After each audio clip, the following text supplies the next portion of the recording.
and she finds all of Bruce's stuff.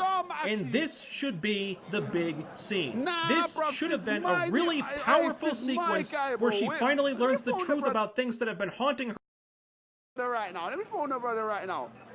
Yo, G, I'm gonna phone him now, blood. He ain't got what's. I'm phoning him now, bro. What? Phoning him now. What? Hey. What? Hey. Bro, what? What am I hearing this? Oh. Hey, he better. Hey, Sid, jump. What am I hearing? Let me call this brother right now. Yeah. Nah, bro, I'm not having this. What? No way. What? I'm getting mad, bro. Hey. Mr. Ali, you're getting me out. Hey, man. Hey, man's mad now. Right about now, I'm mad. I'll phone this brother right now. Let me phone him on a proper thing. Like, are you mad? What? Hey, he needs to be rolling with Modine, bruv. Hey, but don't promote that bread. Don't promote that piggy bread here. Cause we don't really want to hear that bread's name. You get me? But yeah. You know what I mean, Mr. Ali? You know my brother, you know what I mean? No, we don't want that pig on here, bro. His name, innit? But basically, the other guy, innit? Well, I don't want to say his name, but let me flip in. Let me phone this guy, bro. This is a violation, bro. Bro, watch. I'm gonna mess it up, bro. I'm gonna mess it up. I'm phoning right now, bro. I'm phoning right now. I swear to God. Put it on loudspeaker. What? Why? What one? 1 second, bro. Sit down for a minute. Man's chatting to them people. He's not answering the phone,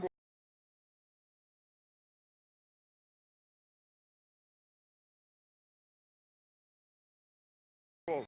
This guy, bro.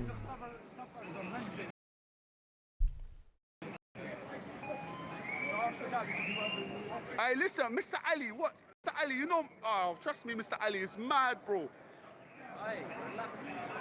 Nah, bro.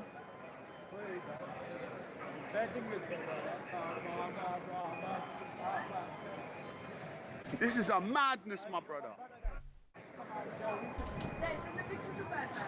Hey, Iraqi Nad, you know they're violating though, innit? Hey, what's going on here? I guarantee I'll be better than your boyfriend. Hey.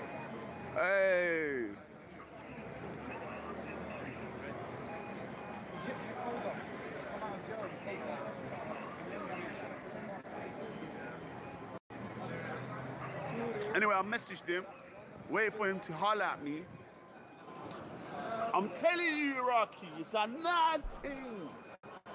It's a mad thing. Are you, man? Where can I get a battery that charges my phone for time? Bro, it's gonna cut off any second, bro. Bro, there's too much things around here, fam. I'm telling you. Hey, this is like one of the deadest lives because you lot haven't learned nothing from me today. Nothing. You literally learned nothing. Yeah? Hey, fam! Yallah, man. Hey, is man looking stocky and that? Cause man been pumping and that. Yes, good. Yes. Oh, what one? Mad thing out here, fam.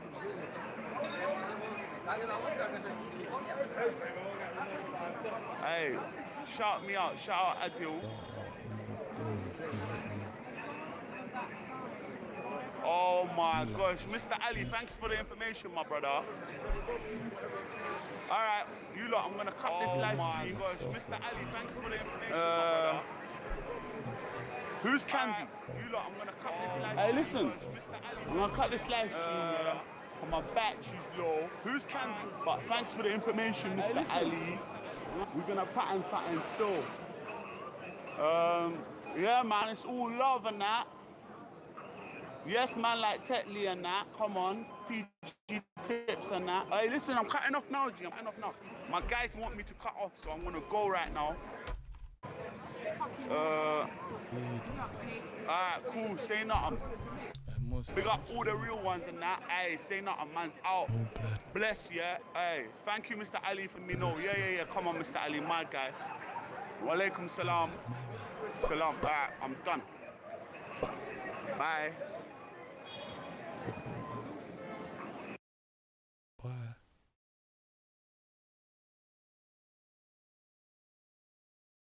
Gaddarna är min blöd. Gaddarna är fan. Gaddarna är blöda.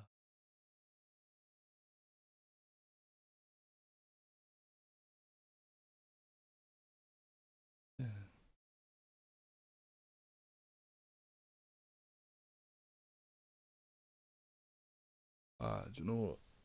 Might have it. Burgundy. But that's it. Kind of bad. Everyone go D-Lab. Why are we going to be live on? We'll go games. Go sub D-Lab.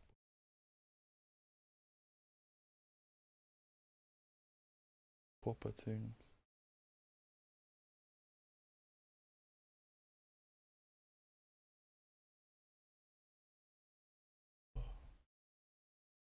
What is this thing?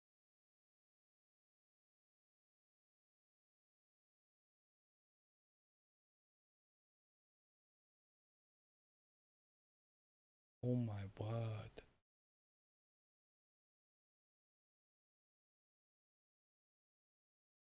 Ooh.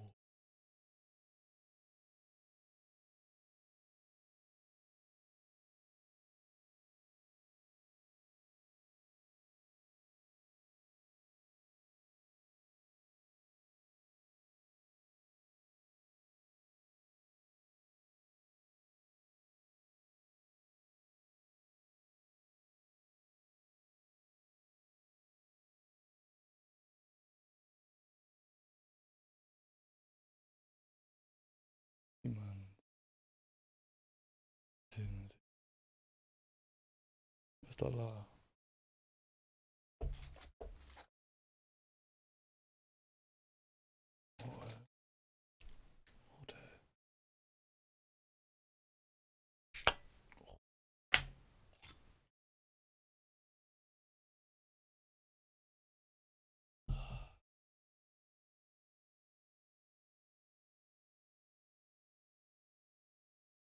Gangsters have been a staple in cinema for a very long time.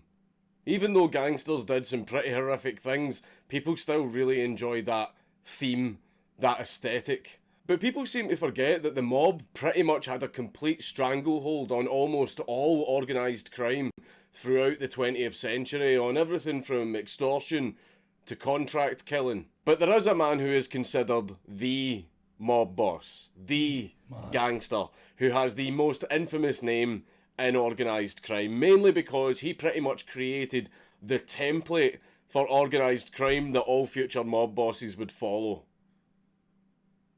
Scarface, better known as Al Capone.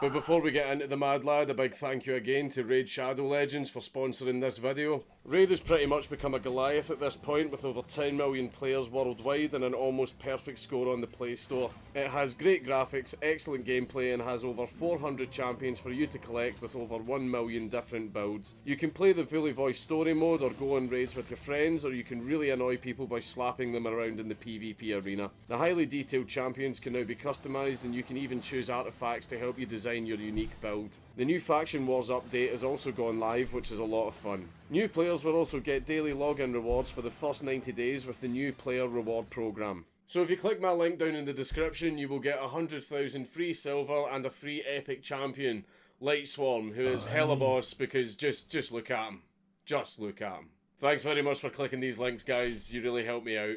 Alphonse Gabriel Capone was born in Brooklyn, New York on the 17th of January 1899. His father was a barber and his mother was a seamstress, and both of them were Italian immigrants, and Al Capone was one of 9 children. 9 children, man. After the fifth, they must have been moonwalking out of there. As a student, Al Capone was actually noted as being very intelligent and showing a lot of promise, but he had a lot of trouble adhering to the very, very strict rules of his Catholic school. And eventually, at the age of 14, Al Capone was expelled from this school for punching a female teacher in the face. After he was expelled from school, Capone ended up working several odd jobs in places like a candy store and a bowling alley. But being a young teenager with a lot of free time on his hands, growing up in the streets of Brooklyn, meant that Capone eventually found himself involved with street gangs.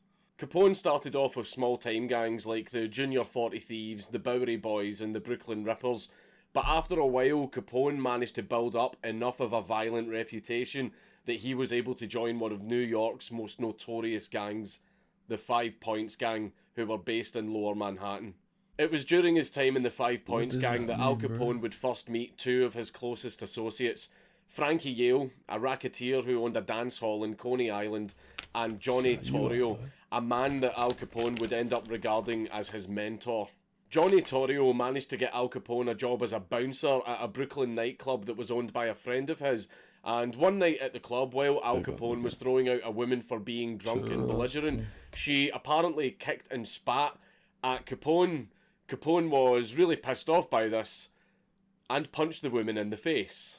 The woman's brother, who was obviously infuriated by this, pulled out a knife and tried to slash Capone's neck, but because the guy was so drunk, he missed and instead slashed Capone across the face, which is how Capone got his scars and how he got his famous nickname, Scarface. Capone hated this nickname.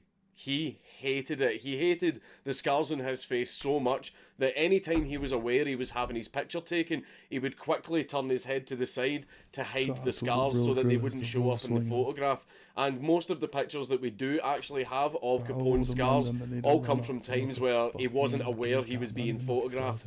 His own men would never dare call him that nickname, so they used other nicknames like Big Fellow or Snorky, which is a nickname that means very smartly dressed or fashionable person. Whenever people asked him about his scars, he would tell them that he got it in the war, Start crying. even though he'd never served. Slashes to the face are actually a pretty cultural thing in Scotland. It's got a lot of names, but the most common one is called getting Scarface chipped. It's done as a form of punishment or revenge in the sense of making the person think of you every time they look in the mirror. In Scotland, it's also done as a way to sort of earn reputation. For example, in this famous picture where a member of the Carlton Tongs Razor Gang tried to slash a police inspector in broad daylight in the middle of Sauchiehall Street in Glasgow.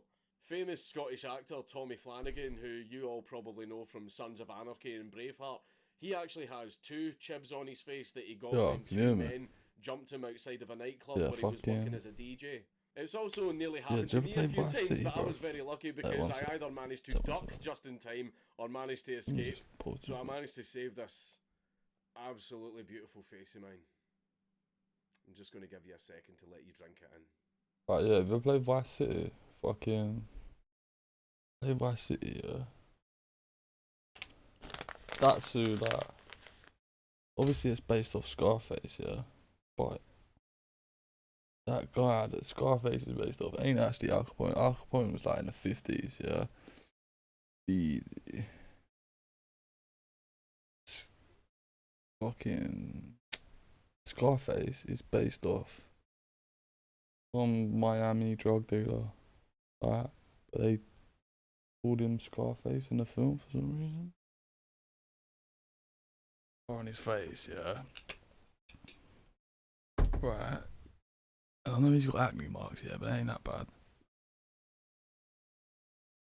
I believe the reason they called him Scarface was actually just in a reference to this back in the day before people see the film and all. See Scarface and so, Al Capone's in a whatever his name is. Al fucking Pacino. Al Pacino playing Al Capone, bro. But yeah, still an interesting story anyway. But no, that ain't Scarface.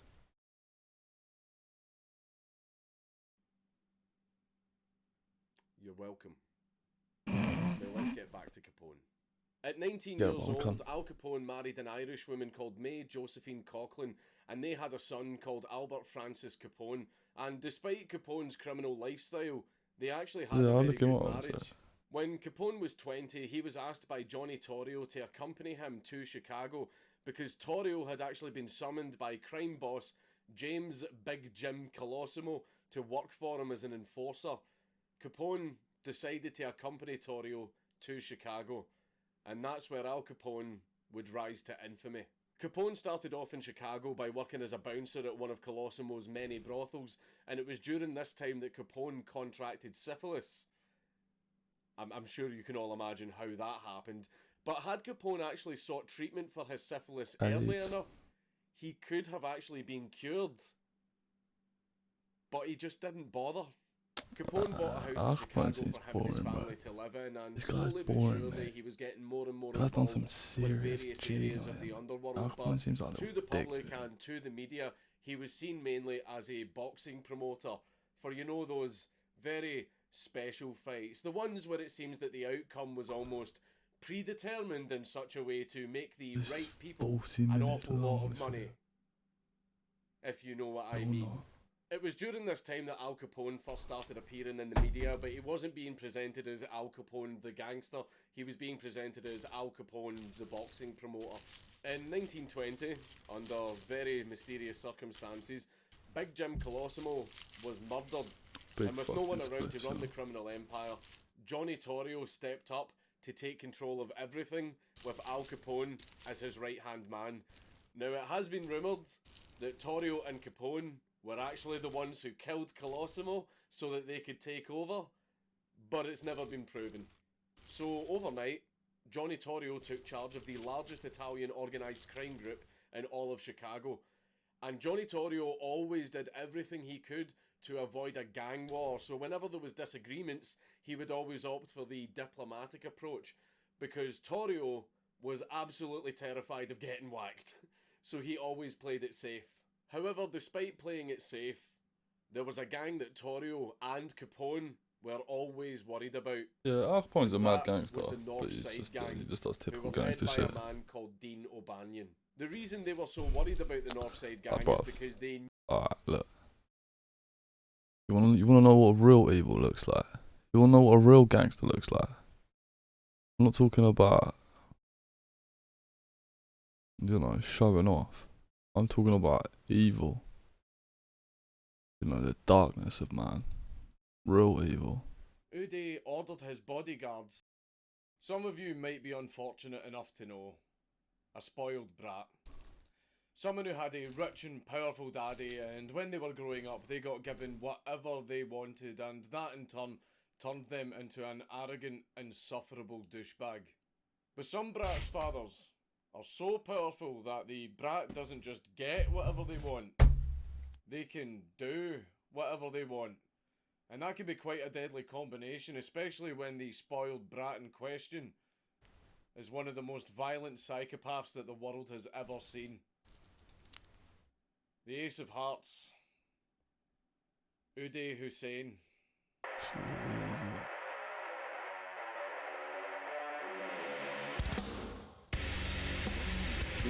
Yeah, but that's detached evil. This man knows what I want. It's very, like, if you think about it, yeah. Let me pause this for a second. Even like basic games like SimCities and that will get you to put you in a position of some sort of leadership, yeah, and you'll start to realise, you know, you gotta make fucking concessions of people's rights and whatnot if you want to go about the easy way about doing achieving certain things, you know, economically or whatever. So it's very easy to disassociate from the realities of the decisions you're making, yeah. It's very easy to, especially when you're making decisions about large groups of people, because it's hard to kill a man. It's easy to kill a fucking gang of them, especially when you ain't got to see any of them, and you're never gonna know anything fucking about it anyway, right? But this guy, is on a whole different level.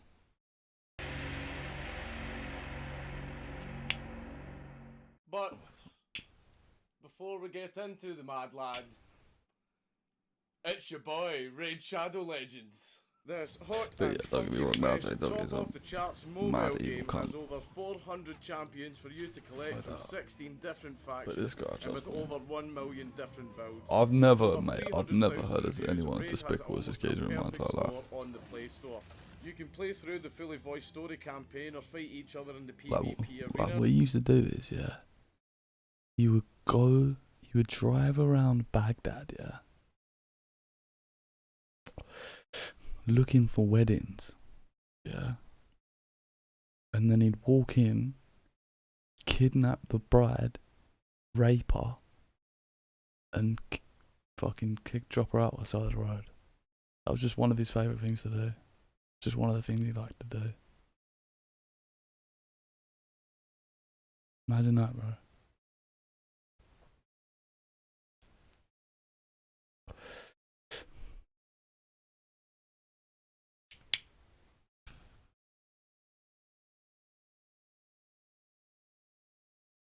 Like, bruv. Fucking. They kidnapped they kidnapped this bride, yeah. Fucking took her into the thing, yeah. Took her into the hotel, raped her, fucking threw her out the window. Matey comes around. He didn't even know she was gone, bro. Looks around, sees his fucking dead wife on the floor and shit. Imagine that, kid.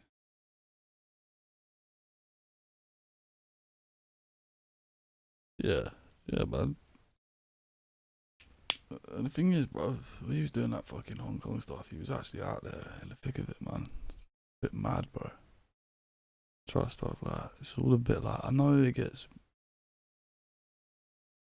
almost like normalised by the media and shit, and you're a bit detached and all that, but fucking, it's real shit out there. Obviously, you know, mate, people can get shot and that, bro, like real bullets. And you were talking to the people, they were like, fucking, yeah, people just get interrogated and killed and thrown out of windows so they couldn't tell that we beat them to death, like shit like that. Raping women and throwing them in the river.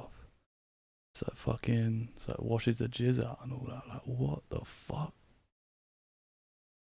This is real tyranny, bruv. The real evils of man. You know what I'm saying?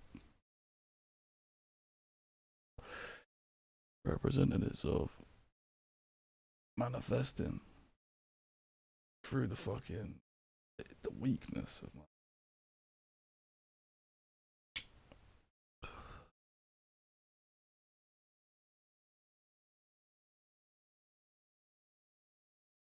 A desensitization to violence. And this man that we're about to learn about now is fucking extremely desensitized to violence. In fact, has a characteristic that could fucking,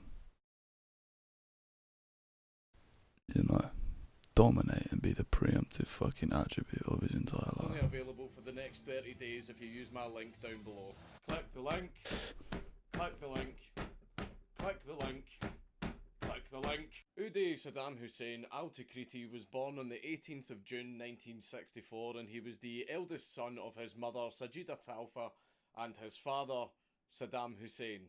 Saddam Hussein actually missed Uday's birth because at the time Saddam was in prison for his part in an assassination plot.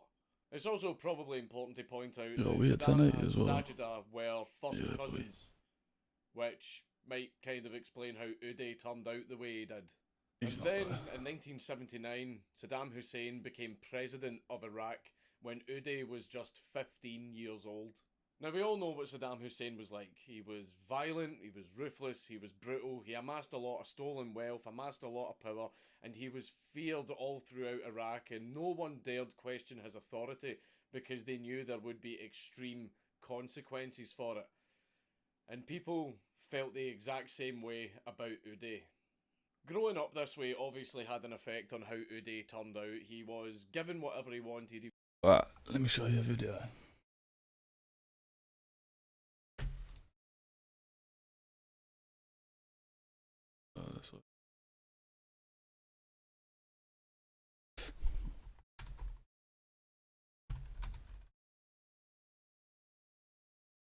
Right. Saddam Hussein takes over. Right. And he calls a meeting. Says everyone. He's gonna sign up to this fucking thing. And oh yeah, man, mad thing. This is when he first come into power, bro. No, obviously he deserved some horrific violent act to take him out because this is how he went in, bro. They called them all into a room, everyone, all of the politicians, all the local diplomats and all of that. And look at him, calm as a cucumber. Smoking an absolute huge cigar, bro. Why have you conspired? نسلمكم اياها للقياده وتتوكلون على الله. قالوا لا ما عندنا وجهه نظر سياسيه واحنا مو متآمرين. طبعا هذا الحكي مال خارج التحقيق، خارج التحقيق راح يروحون يشوفون زملائهم بالقياده وما يعني ماكو مشكله لان ما اضطرينا الى استخدام الوسائل التحقيقيه القسريه. لان كل شيء مكشوف وكل شيء واضح. اصبح فيما بعد ايضا علاقه مع محمود جاسم رئيس الاتحاد حاليا. No, that's Gaddafi. ما اتذكر يعني قبل ما يكون رئيس الاتحاد كان عضو. They just killed Saddam because I don't know, probably. I don't know, mate. I don't remember. They just wanted his fucking oil.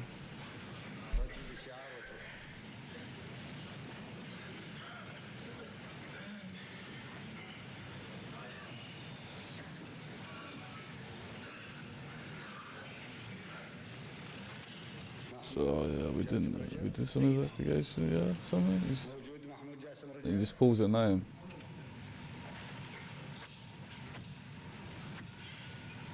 شوفوا وين يكون موجود. إذا أمكن التفاصيل مال الأسماء هذه بالطريقة التحقيقية غلط طبعا. تعرفون. نعم. لكن ردنا الجهاز الحزبي الكادر يطلع من هنا ما يخطر في بال واحد يشوف هذا كادر هذا عضو قيادة معتقل يخطر في باله انه ربما الامور على الشبهة. فردنا يجيكم شخص من بينهم يحكي لكم التفاصيل بما في ذلك الاسماء اللي هي من الناحية التحقيقية اسلوب خاطئ. فانا اشوف نكتفي بهالاسماء راح اقول بعد ذلك الاسماء الواردة في مفادات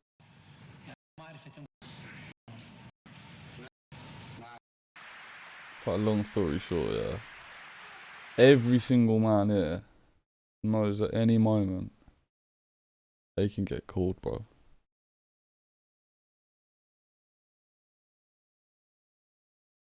They know that at any moment, bro. Might be your name called. For the fucking great God. In the name, long live the Renaissance Party, long live Saddam Hussein, long live.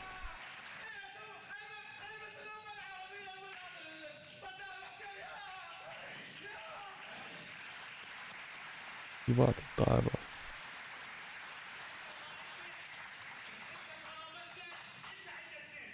Look at these guys, bro. About to get their name called to get taken out the back and shot like all the other, bro. To take a shallow grave at the back of some Baghdad shithole.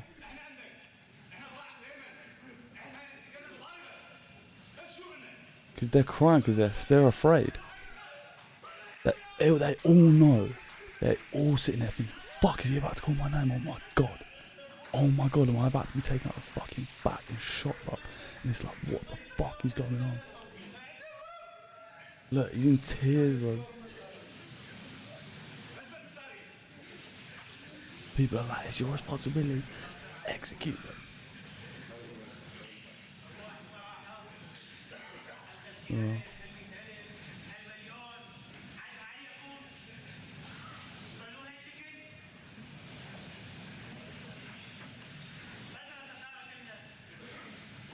Bro, look, crying and shit, bro. Look, so many of them, bro. Bears and crying, bro. You can sound like whimpering, bro.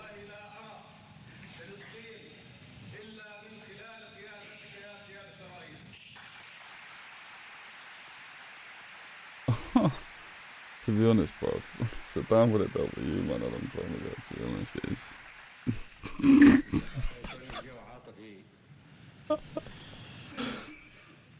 Fucking, I mean,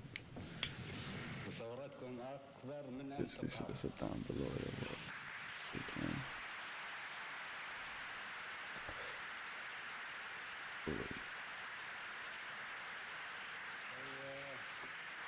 أحلام المتآمرين كثيرة، ولكن ثقوا أن واحد منكم يقاتل وتفنقوا مو برشاشة سنة دون أن يسلم.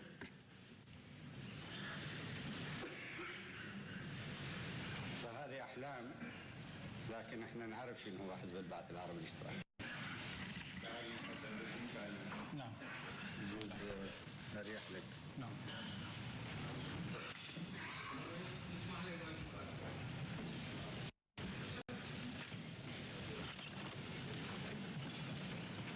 Someone's gone.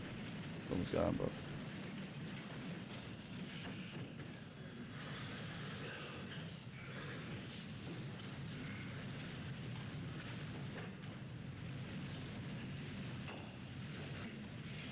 Just sitting down in the crowd with everyone.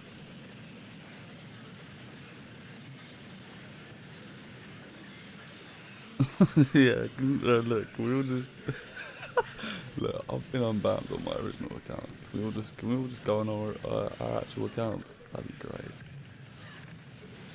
That'd be real fucking great. فبما انه الامكانيه ما متوفره ان يصير تغيير فصار يعني بشكل عام. Come on, it's the fucking internet anyway.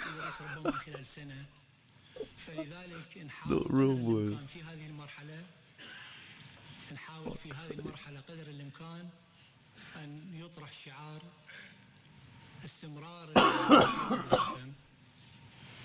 الرفيق ابو هيثم بالمسؤوليه رغم معرفتنا هو يعني منهك، والهدف كان الرئيسي صيغه توجيه قاده سوريا كان اذا النظر امام حديثه يعني بلجيه السلوك.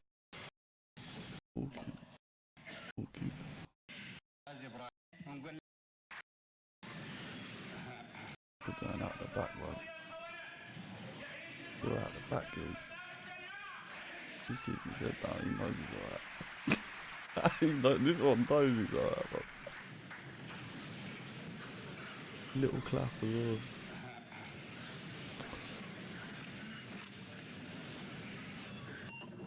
عقد الاجتماع الموسع للمؤتمر القطري والكادر المتقدم وقيادات الشعب اجتماعا استثنائيا في 22 تموز 1979 Listen. وقد الاجتماع الرفيق صدام حسين امين سر القطر. I'm not jamming.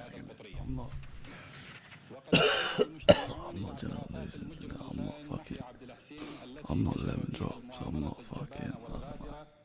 ضد الحزب والثورة والتي خطط لها وشارك فيها من المجرمين الخونة من أعضاء القيادة سابقا، وهم المجرمين محمد عايش وغانم عبد الجليل وعدنان حسين ومحمد محجوب وبعض الأعضاء في الحزب. Made his choice, bro. People made that choice. They wanted to just like bare snake, bad cloudy. You get me? And it's just like, nah, it's not about that. لحماية شرف الحزب ومسيرة ومكتسبات الجماهير الثورية ومصالح البلاد العليا. إن المؤتمر القطري الثامن ومعه كل مناضلي الحزب المجتمعين من كادر الحزب المتقدم وقيادات الشعب يقررون طرد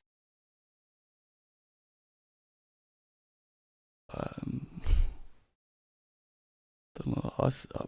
I see this shit long ago, bro. But I don't know. Just need to put Saddam Hussein a lot quicker. Always left it too long to cut people off. I thought it was just too late. They already just fucked things up.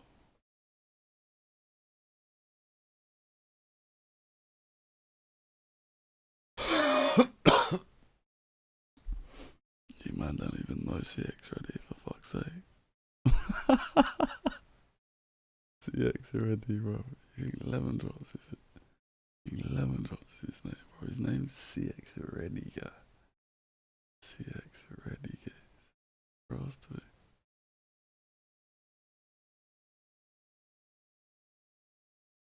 Bare foolishness, bro.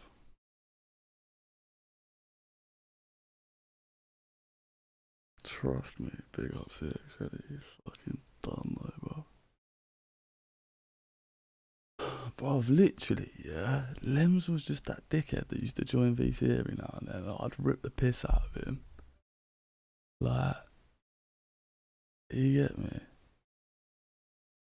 And then he'd leave. Like he'd join and me and fucking resign.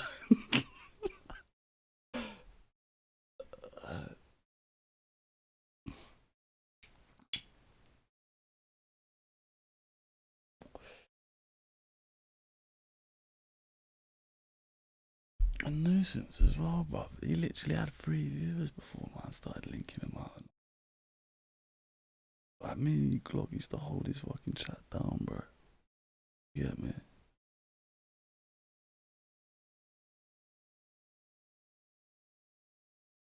That's all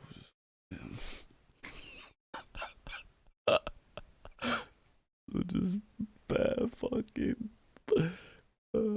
all fucking fuckery, bro.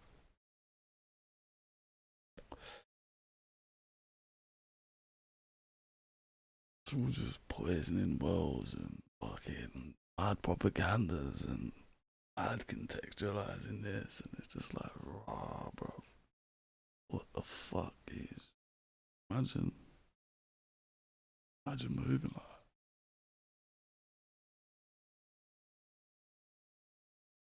Imagine feeling a need, bro. It's just crazy. I don't really get that.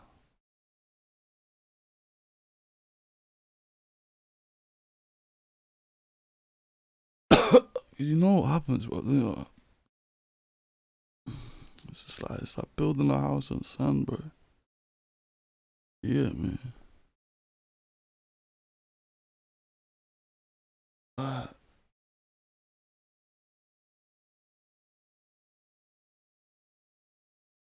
You know what people are gonna do now? They're just gonna fucking make each other off as part.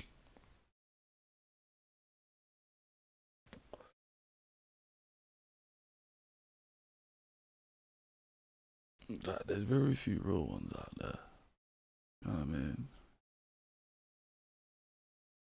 But it's always just a test of time, innit? But if the people start acting booky and all shallow and weird and like got their priorities in the wrong place and shit and all this weird stuff.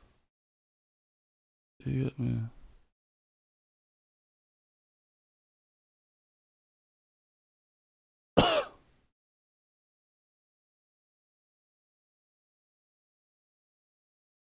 But that being said, I do like to watch fucking old Lems get battered.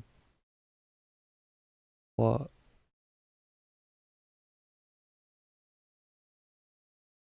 it's just, bruv, it's all just incoherent waffle, yeah. Like, listen, not even just, I'm not talking about Lems. Lems is obviously incoherent waffle, yeah. He's on the next level incoherent waffle, but that's funny, yeah. But all this other waffle, all of this mad, because there's all people saying, yeah, everyone's talking about me behind my back and all that. It's like, how is anyone talking about you behind your back? Like, you know what I mean? Like, bro, like, no one's, like fucking J-Max said it, General said it. And I was just thinking, bro, you people are listening to weirdos, bro. You man are weirdos. If you're listening to that shit, you get me? It was just mad, bro.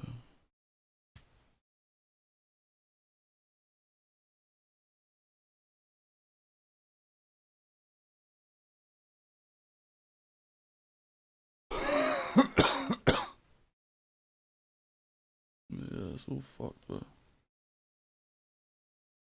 Mad. But the thing is, yeah, like when I say all fucking, everyone will start snaking themselves up. The thing is, in the end, they'll see it for what it is, though, bro. Hopefully, people can learn their lessons. But some people just ain't fast learners, bro.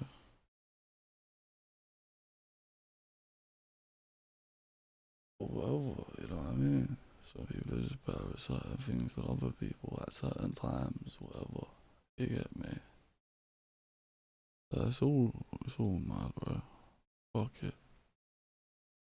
You're shook, bro. When people get touched, they ain't gonna be fun and games no more. Take you 5 hours from the house in the country. Oh man, well, yeah, this is all madness as well. You get me? All of this madness, bro.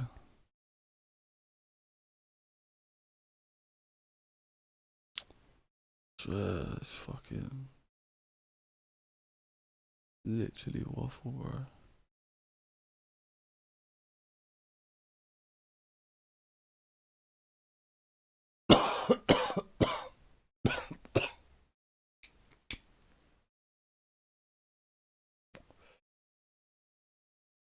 Big up my Spice gang. Where's Spice Boy?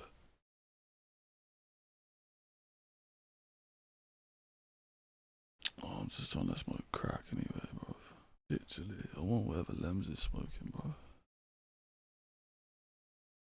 He was allowed to do whatever he wanted, and he had an army of servants and yes men who would do whatever he asked without question. That sounds banging, doesn't it? Out of fear of what Saddam might do to them should they upset his firstborn son, because if there's one thing that you definitely don't want to do is piss off the son of a brutal dictator. As Uday grew up, he acted the exact same way that any rich spoiled brat would. He partied constantly, slept with a lot of women, he amassed fleets of luxury cars, designer clothes, Rolex watches, gold, silver, you know, anything designer, anything posh, anything expensive, you name it, Uday bought it. And it was all bought with daddy's money. The main things that Uday liked to buy was expensive French suits, Rolex watches, and very high-end colognes. He was extremely obsessed with his appearance, and he was probably one of the vainest people to ever have existed. His vanity was so bad that if any member of his staff wore an item of clothing that Uday possessed, Big up all Uday my would demand fucking that nodders they take out it there. off and never wear it again, even if they weren't in Uday's That's company. my gang. Uday surrounded Nodding himself off with at a half 10 on a hand-picked Sunday. elite team of bodyguards who he made sure were absolutely devoted, loyal fanatics of him who would carry out any order he gave them without question. This all sounds like normal behaviour that you would expect from your everyday rich spoiled brat. But Uday was not your everyday rich spoiled I'm brat. gonna be Saddam Hussein. He was a spoiled brat that was raised in Saddam-era Iraq. He was the son of Saddam Hussein. Being the son of Saddam all the Hussein politicians in the room gave and you the just start power naming names. to do anything you wanted.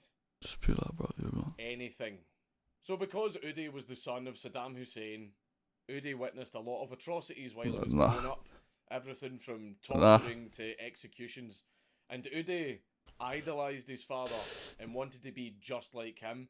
Not just in power and wealth, but in brutality. Whenever Uday went to a nightclub or party, he would order his bodyguards to find all of the beautiful women in the place and line them up in front of him. Uday would inspect all of the girls to see who was the prettiest, and he would choose one or two of them to accompany him back to his bedroom. And the girls didn't really have a choice. In 1983, at a party, Uday wanted to dance with the wife of an army officer. The army officer refused and said to Uday, "You're not dancing with my wife," because this army officer wasn't no cuck. Unfortunately, Uday flew into a rage and started savagely beating the army officer so badly that a few days later the army officer died of his wounds. There was also another incident where an army officer forgot to salute Uday. So Uday just pulled his gun out and shot him. At parties, Uday was also very well known for just randomly firing his AK-47 around the room. because he felt like it. Bruv, the army, nah, the army's his bitch, bro, trust me. What the fuck?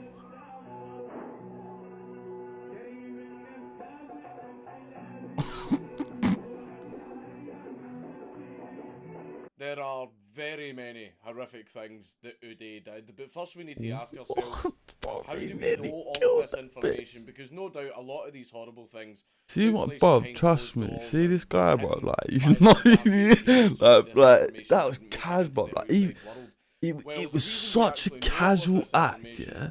Is because we had Even a very, very watching good it, bruv. source. Probably one of the best sources that you could get on Uday Hussein. One thing that was very, very common in Saddam-era Iraq was assassination attempts on its elite. There was even many assassination attempts on Saddam himself, so the elite, to counteract this and reduce the risk of them being assassinated, would use body doubles. Saddam personally had several body doubles. Body doubles were referred to in Arabic as fidai, or more colloquially, better known as bullet catchers. And Uday wanted his own body double. And Uday's body double is our source. Now, the story of Uday's body double is an entire saga in itself, but I absolutely have to tell it, purely because it offers a great insight into what Uday Hussein was really like. So when Uday was trying to think of who would be a good choice to be his body double, Uday remembered someone who was in his class when he was at school, who looked an awful lot like him. And that person was a man named Latif Yahya, who was now a grown man, currently serving in the Iraqi army, and he was actually on the front lines fighting in the Iran-Iraq war. So Uday Hussein sent a message to the front lines ordering that Latif Yahya be excused from service and he was to attend the royal palace immediately. So Latif attended the royal palace and was greeted by Uday. Uday took Latif into his office and just outright asked him, "Do you want to be my body double?" Now, Latif was no idiot, and he was an army man who'd seen a lot of combat, and he definitely knew the great risks involved in being the body double for one of the most hated men in all of Iraq. But Latif also knew that this was Uday Hussein, and you don't say no to Uday Hussein, so Latif asked him, "Do I have a choice?" And Uday responded, "My friend, Habibi, of course you have a choice." So Latif, knowing that his life most likely would be cut very short by being Uday's body double, thanked him for the opportunity and refused the job. Uday immediately put him in prison. Latif was thrown into a cell that was only 1 metre by 1 metre so that he couldn't lie down to go to sleep. The cell was also painted completely red and it had a big bright light in the ceiling that was permanently on to make it even harder for him to sleep. Latif was also kept awake at night by the sounds of prisoners being tortured. A week later, the cell door opened and it was Uday Hussein. And Uday gave Latif an ultimatum. He told him that Latif would be his body double or Uday would rape his sisters. Latif agreed to be Uday's body double. When Latif was released, he was handed over to a man called Munem Hamid, who was going to act as Latif's handler and trainer in order to prepare him for becoming Uday. Latif was then brought to the royal palace and was actually given his own room. And this room contained things like silk bedsheets, designer French suits, Rolex watches, fancy colognes, all of the things that Uday also wore and used. This was to prepare him for becoming Uday. And this might sound nice and lovely, but this room also doubled as his prison cell, as in he wasn't allowed to leave unless Uday said so. Latif actually called this room his golden cage. Latif wanted to contact his family to let them know that he was okay, because as far as they knew, he just completely disappeared off the face of the earth from the front lines. But when he asked if he could contact them, Munem Hamid told him that they had already contacted his family and told them that he died in combat and had become a martyr. Munem also told him that... Well, trust me, so like, when they killed the fucking Saddam Hussein and that, if you watch the rest of this video, you'll be thinking, bro, that's what his kids get like. One guy. This chick is mad, bro. It's mad. There would have been torture, rape, random acts of violence. But yeah, not for real. But I'm banned on my main account today. Was figured out today anyway. But I don't know what I'm gonna do on it, you know. Thought about that in the 90 days I was banned, but yeah, we'll see. We'll see. Yeah, I'm also gonna start fucking restreaming. So I'll be live on D-Live and Twitch and Mixer and YouTube all at the same time. Fuck knows why.